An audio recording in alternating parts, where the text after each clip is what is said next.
presentaron un amparo para que se vuelva a la presencialidad. Madres y padres afirman que no hay acreditada una conexión fáctica de causación entre lo que es el acceso a la presencialidad y el aumento de contagios. De este tema hablamos.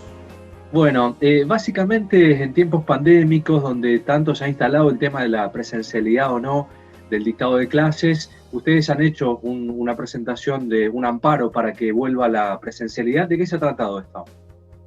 Bueno, sí, como recién vos comentabas, en estas, digamos, idas y vueltas de la falta de escuelas presenciales que ya vivimos todo el año pasado y con tanta incertidumbre, decidimos un grupo de padres de diferentes colegios, plantear esta situación justo ante la justicia.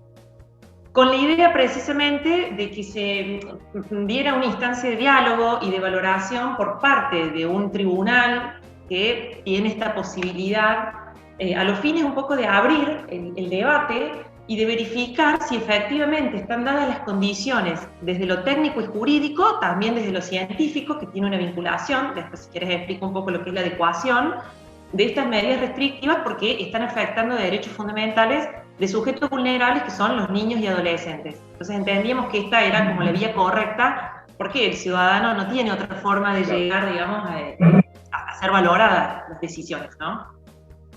Y bueno, ¿cuál fue la respuesta en estas presentaciones que han realizado, doctora? Bueno, el fallo obviamente no es de nuestro agrado, respetamos siempre la decisión de la justicia, en eso son pareceres diferentes, nosotros no coincidimos. Los dos pedidos de amparo, pero yo voy a hablar particularmente del nuestro, fueron rechazados in limine. ¿Qué quiere decir esto? Que ni siquiera fue abierto a prueba.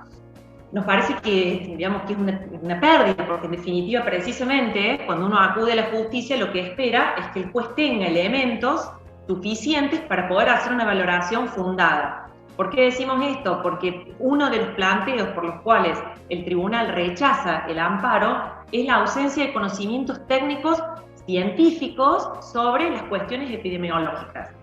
Y sí, naturalmente coincidimos que un juez no está en condiciones de formular este tipo de valoraciones, y precisamente nosotros habíamos ofrecido pruebas muy ricas y muy interesantes que provienen ni siquiera de nuestra posición, digamos, personal, sino de organismos internacionales de gran reconocimiento como es UNICEF. Entonces nos parece que en eso faltó una instancia de apertura de la prueba del amparo, que hubiese sido muy interesante tanto para un fallo en contra como para un fallo a favor. No queremos decir con esto que la razón la tenemos nosotros. Entendemos que es una situación delicada, insistimos que no somos padres que no conocemos y que queremos exponer a nuestros hijos a riesgos innecesarios, pero nos parece que amerita una instancia de diálogo y de valoración, y que las decisiones restrictivas no pueden ser tomadas de manera unilateral por el Estado.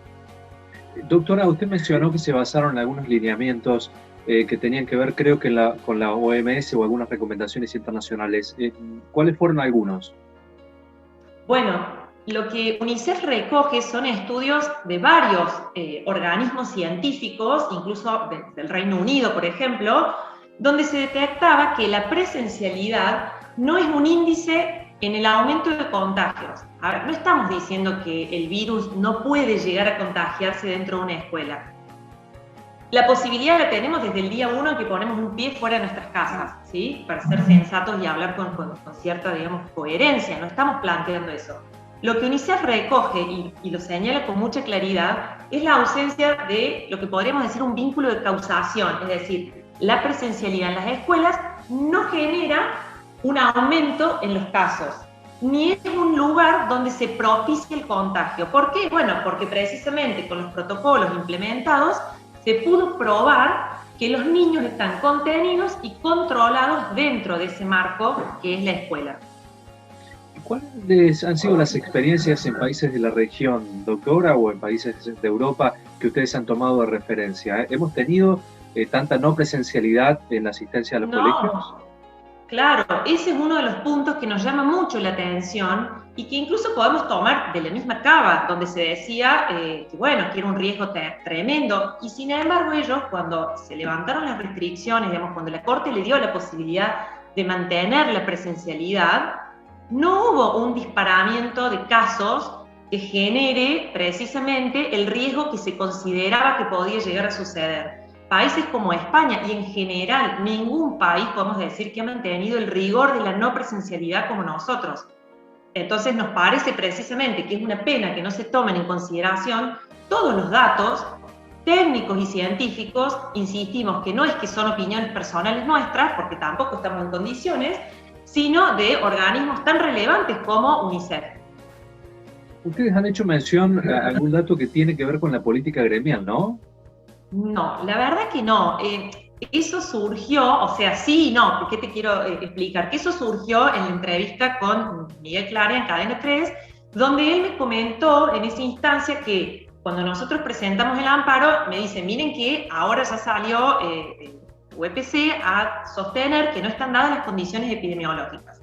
Y mi respuesta, como creo que amerita, digamos, a cualquier ciudadano, es decir, la política gubernamental no puede sostenerse solo en la mirada del gremio. Está bien que ellos defiendan sus intereses, por supuesto que está bien, pero nosotros, como sujetos, digamos que tutelamos a nuestros hijos, que son los sujetos de derecho en este caso, también merecemos una mirada de respeto y de inclusión en las valoraciones de restricciones de derechos, porque ojo, estamos hablando de esto, el derecho le pertenece a nuestros hijos.